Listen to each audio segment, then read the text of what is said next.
हम आप ही पर बोलेंगे, काहे चिंता कर रहे हैं? संक्षेप में ही, क्योंकि सरकार का उत्तर भी होना है। जी मैं महोदय, मैं सबसे कनीय सदस्य हूँ, इसलिए इसके बाद मुझे विशेष रूप से समापन करेंगे, आपकी कृपा चाहिए।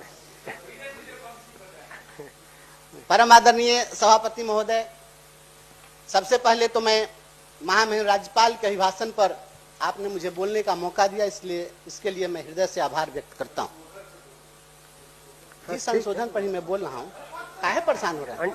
सभी लोग बोल रहे हैं, थोड़ा सा पेशेंस रखिए, ऐसा नहीं है, संशोधन ही बोलेंगे ना, क्या चिंता कर रहे हैं? मैं ऐसी जगह पर बैठा हूं जहां पर मैं सीधे सरकार की केवल आलोचनात्मक बात नहीं करूंगा और केवल सकारात्मक बातें ही मैं नहीं करूंगा। मुझे आसन की ओर से ऐसा सीट दे दिया गया जहां से मैं दोनों पक्ष को देखता हूं और समालोचनात्मक बात करूंगा। सरकार अगर अच्छा काम करती है तो निश्चित रूप से सरकार को हम धन्यवाद और बधाई देंगे, खुले हृदय से देंगे। बिहार में जो सरकार है, सरकार कभी, आज जो लोग विपक्ष में हैं उनकी कभी सरकार रही हो, आज जो सत्ता पक्ष में है पहले कभी विपक्ष में रहे हो, लेकिन जब कोई भी निर्णय यहां से लिया जाता है और जब पूरी दुनिया देखती है तो वह यही देखती है कि बिहार की सरकार ने क्या किया, वह यह नहीं देखती है कि किस पार्टी की सरकार ने क्या किया। माननीय मुख्यमंत्री जी के नेतृत्व में शिक्षा के क्षेत्र में जो उल्लेखनीय कार्य किए गए हैं, इसकी प्रशंसा पूरे हिंदुस्तान ही नहीं पूरी दुनिया में होनी चाहिए।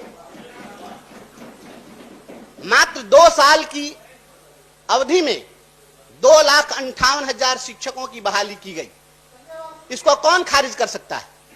इसके लिए पूरी सरकार को, बिहार की एक एक जनता इसके लिए आभार व्यक्त करती है। लेकिन सरकार की जो भावना, हम उसी भावना को आगे बढ़ाने के लिए कहना चाहते हैं महोदय, उसी में हम केवल संशोधन जोड़ना चाहते हैं। जब महामहिम राज्यपाल का संबोधन हो रहा था, उन्होंने कहा कि अब बिहार में शिक्षकों की संख्या, सरकारी शिक्षकों की संख्या 5,24,000 हो गई है। लेकिन दिक्कत यहां होती है कि जब एक ही विद्यालय में कोई कहता है हम विशिष्ट शिक्षक हैं, कोई कहता है हम विद्यालय शिक्षक हैं, विद्यालय अध्यापक हैं, कोई कहते हैं कि हम जिला संवर्ग के शिक्षक हैं, तो ये सहस्र नाम शिक्षक क्यों? इन सभी शिक्षकों का नामाकरण एक कर दीजिए, एक शिक्षक होना चाहिए, शिक्षक शिक्षक होता है, इसलिए सबका नाम एक कर दीजिए। पूर्व से जो प्रचलित नियमावली है उसके अधीन इनकी सेवा सामंजित कर दीजिए। हम बस केवल इतनी ही संशोधन की बात करते हैं आपसे कि आप करिए, आप कर दीजिएगा, या आपका गुणगान करेंगे। क्योंकि इससे महोदय हो क्या रहा है कि विद्यालय में किसी में श्रेष्ठ भावना पैदा हो गई, किसी के अंदर में हीन भावना पैदा हो रही है और इसके कारण आपस में वहां पर द्वंद्व की स्थिति बन रही है। तो इससे पूरा शैक्षणिक वातावरण प्रभावित हो रहा है महोदय। और एक बात मैं कहना चाहूंगा, वर्ष 2003 में सबसे पहले शिक्षा मित्रों की बहाली की व्यवस्था शुरू की गई और उसके पहले वर्ष 2002 में संभवतः डाइंग कैडर घोषित किया गया था बिहार के शिक्षकों। शिक्षकों का जो डाइंग कैडर था वो शिक्षक मरणशील हो गए, वो मर गए थे। हम लोग जब दुर्गा सप्तशती पढ़ते थे तो उसमें एक श्लोक था, मारणंग मोहनंग वस्तंगस्तंभनुच्चाटनादिकम पाठ मात्रेण संसिद्धेत कुंजिका स्तोत्रमुत्तम। महोदय, सरकार के पास में तो सारे मंत्र हैं, मार देने के भी मंत्र हैं, जिला देने के भी मंत्र हैं, तो जो मर गए थे शिक्षक उनको जीवित कर दिया तो बधाई तो हम देंगे ही, क्यों नहीं देंगे बधाई। लेकिन अपने जीवित होने की चाह में 20 वर्षों का जो लंबा संघर्ष शिक्षकों ने किया, आप तो महोदय महान विद्वान हैं। जब गोस्वामी तुलसीदास जी कहते हैं कि बरसत हर्षत लोग सब करसत लखै न कोय, तुलसी प्रजा सुभागते भूप भानु सम होय। सरकार ऐसी होनी चाहिए कि जब बरसात करे तो हर व्यक्ति प्रफुल्लित हो जाए। लेकिन जो 20 साल से संघर्ष करते हुए सेवानिवृत्ति की अवधि में चले गए, सेवानिवृत्त हो रहे हैं, तो अब आप उनको जीवन देकर राज्यकर्मी बना दिए, मरे हुए से उनको जीवित कर दिए, तो उस समय तो और उनके लिए कष्टकर हो गया कि अब हम नहीं रहे, तब यह सुविधा सरकार दी। तो कम से कम 7 वर्ष बढ़ाने के लिए संजय बाबू ने कहा है, यह इसको जरूर बढ़ा दिया जाए कि जब विश्वविद्यालय प्राध्यापकों की जब ये 62 नहीं, इसको 65 साल के, जब यूनिवर्सिटी के प्रोफेसर लोग 65 साल तक पढ़ाएंगे, सियाने बच्चों को पढ़ाने के लिए 65 साल तक लोग योग्य हैं और छोटे बच्चों को पढ़ाने के लिए हम 65 साल तक योग्य नहीं होंगे, तो हमारी सेवा भी 65 साल कर दीजिए महोदय। हम यही संशोधन के लिए महोदय सरकार जो सरकार जो संकल्प व्यक्त की है उसमें सभी प्रखंडों में डिग्री कॉलेज खोलने का संकल्प व्यक्त की है। ऐतिहासिक कदम है, अभूतपूर्व कदम है। सभी प्रखंडों में अगर डिग्री कॉलेज खुल जाएं तो निश्चित रूप से मैं समझता हूं कि उच्च शिक्षा के क्षेत्र में हमारा बिहार अग्रणी स्थान प्राप्त करेगा और विकसित बिहार जरूर बनेगा। परंतु चिंता होती है कि इसी सरकार के द्वारा, हम पूर्ववर्ती सरकार की बात नहीं करते हैं, इसी सरकार की बात करते हैं। पिछले दिनों आदरणीय जनक राम जी जब बोल रहे थे कि पूर्ववर्ती सरकार ने कहा कि ओ घोंघा चुनने वालों पढ़ना लिखना सीखो, और आपने कुछ नहीं किया। हम तो इसके लिए उनको भी धन्यवाद देते हैं कि कम से कम इतना तो मन में संकल्प था, एक विश्वास था, ऐसा स्वप्न देखा कि घोंघा चुनने वाले भी पढ़ेंगे, तो हम उनको भी धन्यवाद देते हैं। लेकिन जब 2000 से अधिक विद्यालय, नवसृजित विद्यालय खोले गए और वे विद्यालय भूमि के अभाव में, भवन के अभाव में 2000 से अधिक प्राथमिक विद्यालय बंद हो गए, तब चिंता जरूर व्यक्त करनी चाहिए कि आखिर डिग्री कॉलेज कैसे चलेंगे। और आप ठोक दीजिएगा तो सब लोग ठोक देंगे, क्या दिक्कत है। तो महोदय, ये डिग्री महाविद्यालय जो खोलने का निर्णय है, जो प्राथमिक विद्यालय जो बंद हुए हैं, आदरणीय संजय बाबू ही बोल रहे थे तो उन्होंने ही बताया कि किस प्रकार से विद्यालय जो है बहुत 2-2 कमरे में अपग्रेडेड हाई स्कूल चल रहे हैं। और एक तस्वीर मैं आपसे साझा करना चाहता हूं। यह तस्वीर देखिए, यह कलम के जादूगर कहे जाने वाले राम वृक्ष बेनीपुरी जी के गांव के विद्यालय की तस्वीर है। और वहां 13 वर्ष पहले गांव को विस्थापित कर दिया गया। बागमती बांध बनने के बाद गांव विस्थापित हो गए और यह विद्यालय इस प्रकार से झोपड़ी में चल रहे हैं। यह जो मैं दिखा रहा हूं तस्वीर, आप इसकी तहकीकात करिए।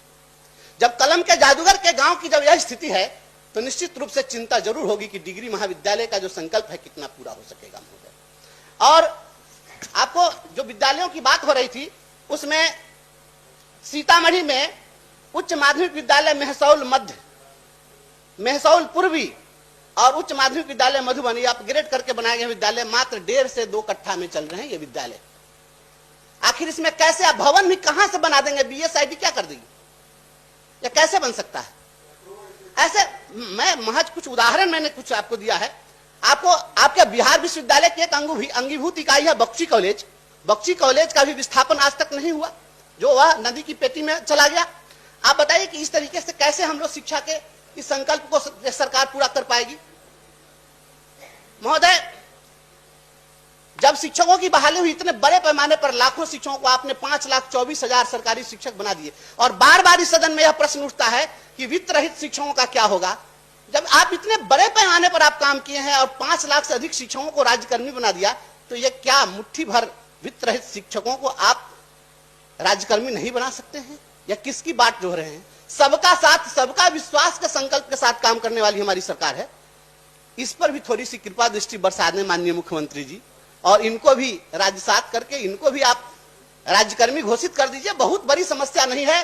और आपको डिग्री कॉलेज जहां खोलने हैं तो जितने भी पहले से महाविद्यालय हैं, हमेशा चर्चा आती है इस सदन में, और उनके पास में भूमि है, भवन है, करोड़ों का है, वह आप इंफ्रास्ट्रक्चर फिर से जनरेट करने में आपको दिक्कत होगी। आप उसको निश्चित रूप से आप अपने अंदर अधीन कर लीजिए, राज्य सरकार के अधीन उसको कर लेना चाहिए, यह हम अपील करते हैं।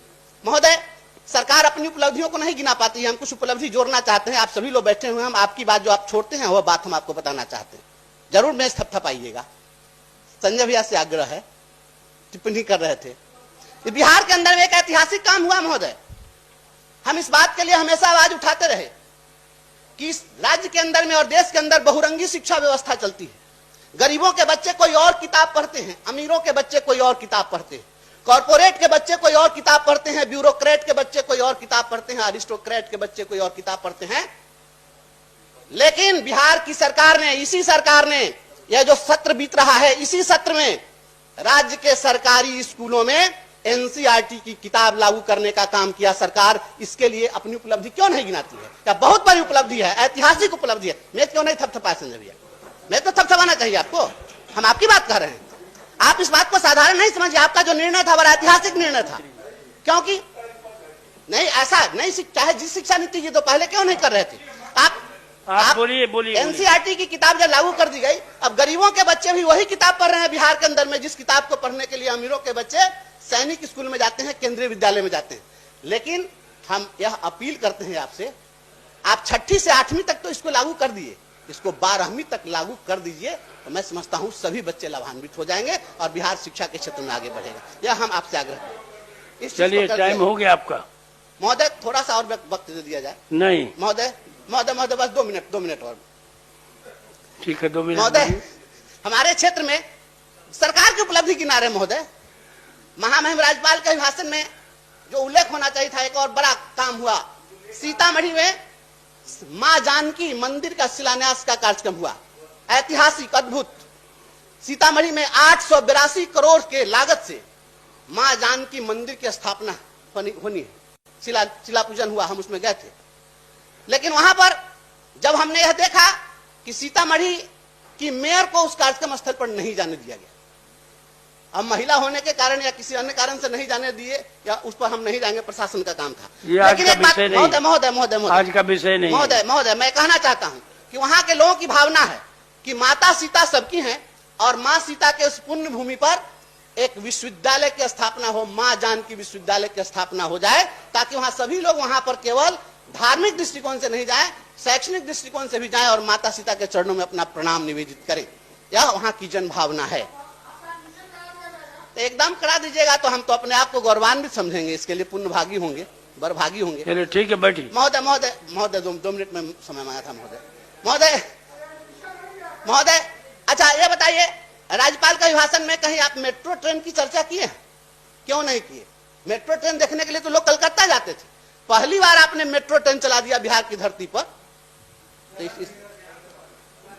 चालू है सर, चालू है, तो इसकी चर्चा होनी चाहिए थी राज्यपाल महोदय के भाषण में। ऐतिहासिक कार्य हुए हैं, सरकार के कार्य था। ठीक है, माननीय लेकिन ये अब्दुल वारिस सिद्दीकी जी, महोदय 1 मिनट, मेट्रो जो है, हम यह अपील करते हैं कि मेट्रो का विस्तार हाजीपुर तक किया जाए।